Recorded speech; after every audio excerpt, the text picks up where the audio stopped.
So, Alison, it was just to really ask if you had any expectations before the training. Had you got any thoughts on what it might be like, etc.? Oh, no, I think in a phrase, all I was aware of was the kind of written sort of publication that our trust had released. And I spoke with a few people on the apprenticeship team at the hospital, because I wasn't quite sure whether it was going to be suitable for myself, because I wasn't in a managerial position, but it was something that I was aspiring to being. So I made sort of contact with them, and they were really helpful and very reassuring. I knew that there would be written work involved, but I wasn't entirely sure how much time it was going to take, all those sorts of things. But once I started onto the course and spoke with people, they're really helpful and very sort of reassuring about the time commitment that it would be. Yes. Okay. That's good. And sort of what was your thoughts when you first started? How did you find how the course started for you? Did it go quite well? Is it better than you thought, or did you relax into it? Yeah, no, it was good. I think I started during COVID times, and I was working from home, so very different to being in my usual clinical role at the hospital. So it was very different, I guess, to if you're doing face-to-face sessions and things. We were all, meeting on the computer, as it were. But I think I went into it I was keen to keep on top of the work. I think my biggest fear was getting behind. So I always tried to, stay on top of the work and keep going with it. But yeah, I think we all settled in quite quickly. We got to know each other quite well. I enjoyed it right from the start, actually. Right from the beginning, it didn't feel overwhelming. It didn't feel kind of beyond me, anything like that, which I was worried it might have done. It felt like it was, at the right level for me. I understood I could kind of carry out the activities. If I didn't know what I was meant to be doing, someone could explain it for me. So it was a good start. Aside from not being able to meet face to face, it was, it went well. Oh, brilliant. And overall, what do you think you've got the most from doing the course? Oh, confidence, I think. Brilliant. Yeah.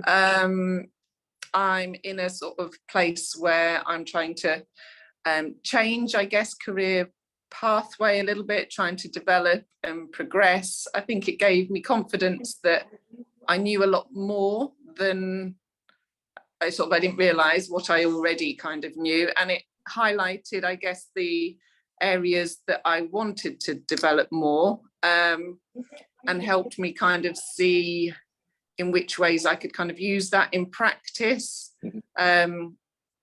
It's helped to just give, I think, a bit of clarity. It's opened a lot of opportunities for me.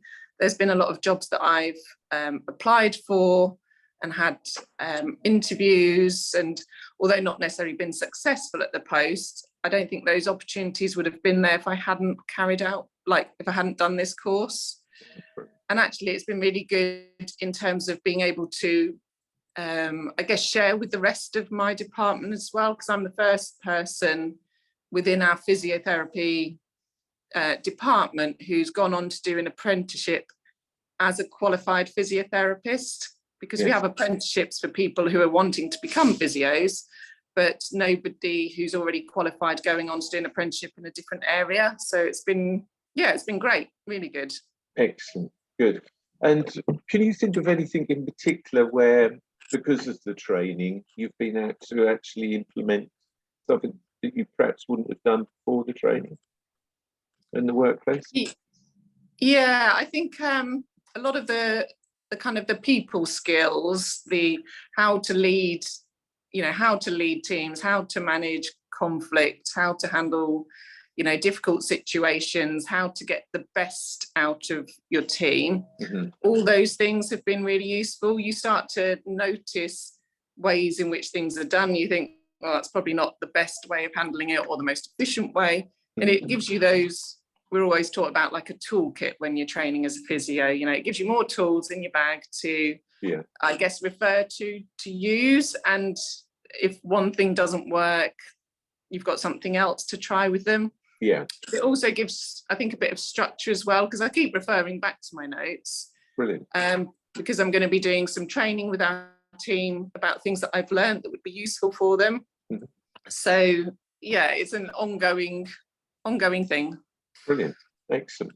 And on a personal level, we often hear from people who not only have said that it's helped back in the workplace, but on a personal level, do you think it's given you inspiration to look at other things, etc.? Yeah, definitely. Yeah. I think you know, I did work hard during it, and the final assessment, you know, I found it hard. I didn't really know what to expect. I knew what to expect, but not fully know what to expect. It's only when you're sat in it, you know, doing your final endpoint assessment. And so, yeah, I was really chuffed to, you know, have got the grade that I did. So again, that gave me confidence. And also, yeah, inspired me to go on to do kind of more things, more opportunities. Yeah, whether I'd do another apprenticeship or something else. Yeah, it's been really good. And also those links with the CMI. I mean, I never even knew they existed before this, but the, you know, the resources that you get from them are really good. Particularly in the NHS, it's good to have an outside body. I think, you know, that we kind of have our own leadership programs within the NHS, but having something outside of the NHS is really good. It makes you look at things differently. So yeah, it's been really good. And again, I think it's that confidence and just even looking at different career pathways in a different light. I think that's been really useful as well.